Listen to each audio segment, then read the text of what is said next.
When looking at the history of the 19th century, what I find interesting is that many in the Muslim world also awaited the coming Mahdi and the descent of Christ. Shiite clerics like Sheikh Ahmad and his successor Sayyid Kazim believed in the imminent fulfillment of the prophecies in the Quran. He sought as his mission to prepare the world for the coming Al-Qaim or Al-Mahdi and the return of Christ.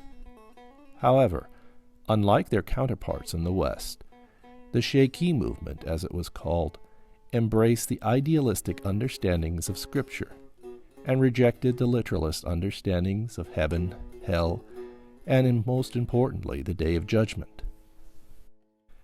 As if in answer to Emerson's prophetic address and the Millerites' predictions a world away, in 1844 in the Persian city of Shiraz, a relatively unknown merchant named Sayyid Ali Muhammad assumed the title of the Bab or Gate and claimed to be the promised one. He quickly attracted many of the leading shaykhis to his cause. His brief but tumultuous ministry had many parallels with the life of Christ, gathering disciples, apparent miracles, the preaching against a corrupt clerical establishment, and his execution in 1850. The execution itself was shrouded with miraculous overtones when the first execution firing squad of 750 soldiers completely missed their mark, and after the smoke cleared, the Bab had vanished from sight.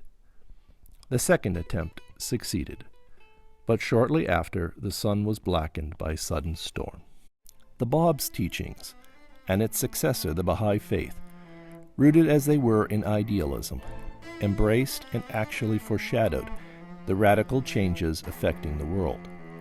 They raised the acceptance of established science, the equality of men and women, the abolition of racial, ethnic, and religious prejudice as principles of faith.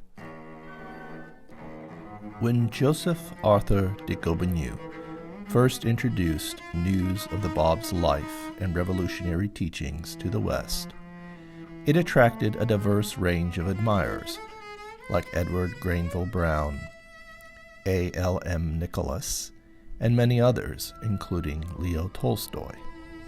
The French literary critic of the time, Jules Bois, remembered the effect which the story of the Bab had on the intellectuals of Europe at the close of the 19th century. All Europe was stirred to pity and indignation.